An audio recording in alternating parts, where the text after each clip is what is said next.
should focus on, and especially, of course, the question, what are the jobs that should be localized here? Bonjour.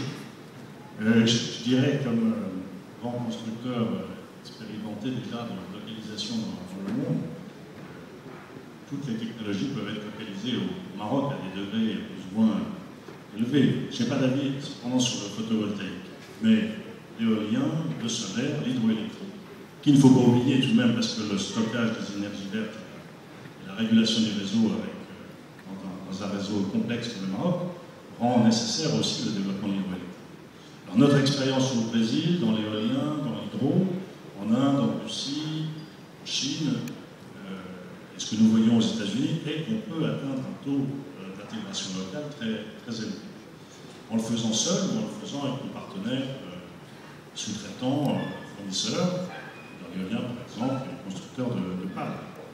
Alors pourquoi pas au Maroc, pourquoi pas ne pas le faire au Maroc, qui n'est pas des briques, mais qui se développe vite et qui a un cadre stable, privilégié dans la région. Alors je dirais qu'il y a deux conditions pour le faire. Il faut une très bonne visibilité sur les volumes, et une stabilité dans le temps sur ces volumes qui s'annoncent, volumes en mégawatts, bien sûr. Et puis il faut des critères d'évaluation clairs aussi dans les appels d'offres qui privilégient les mieux-disants, ceux qui s'intègrent localement, pas uniquement les moins-disants.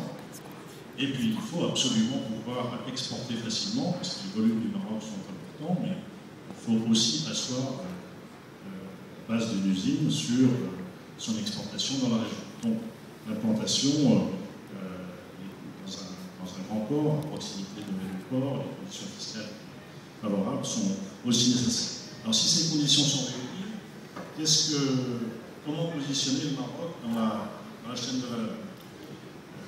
Alors un industriel, c'est quelqu'un qui fabrique, mais c'est aussi quelqu'un qui apporte des services et qui travaille en réseau.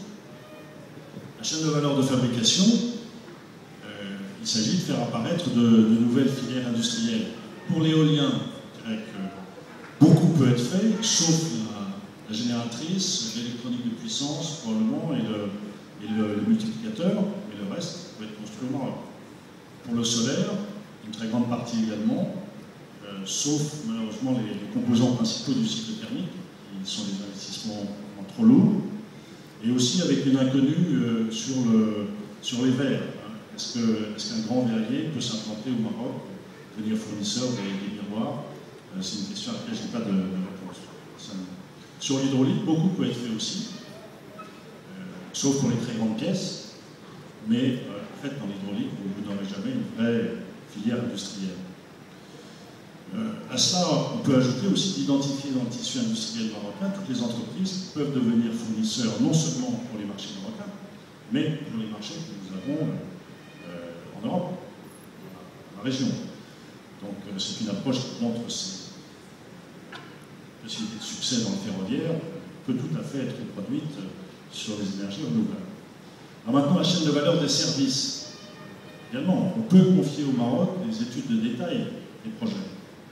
On peut bien sûr y faire maintenance et l'exploitation. Tout cela finit par faire beaucoup d'emplois.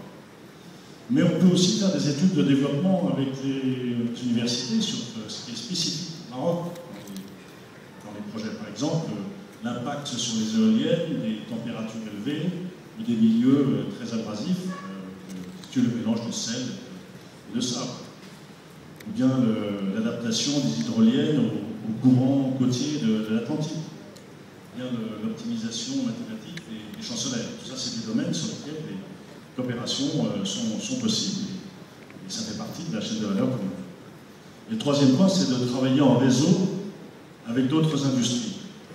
Je crois que pourquoi ne pas combiner les efforts avec ce que fait déjà l'aéronautique et ce que va faire le ferroviaire pour les armoires électriques et les faisceaux de câbles et équipements des éoliennes et du solaire. Pourquoi ne pas combiner des investissements avec les équipements anti-automobiles pour les supports de précision des miroirs solaires? Et puis il y a l'inconnu du verre, toujours. est-ce qu'il y a peut-être quelque chose à faire au Maroc en combinant les miroirs plats et les besoins de l'autonomie. Voilà, donc je pense qu'il y a beaucoup à faire dans la chaîne de valeur de fabrication, la chaîne de valeur des services, et en travaillant en réseau avec d'autres industries. Et demain, je pense que progressivement, le niveau général de l'industrie au Maroc va s'élever. On va pouvoir travailler la métallurgie plus noble, l'usinage de précision, et on va voir apparaître des fournisseurs nouveaux.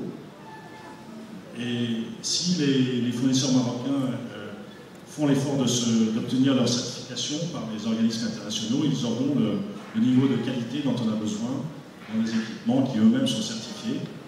Et tout ça va générer des développements donc importants. Je suis très optimiste sur ce qu'on pourra faire. I think this is a very optimistic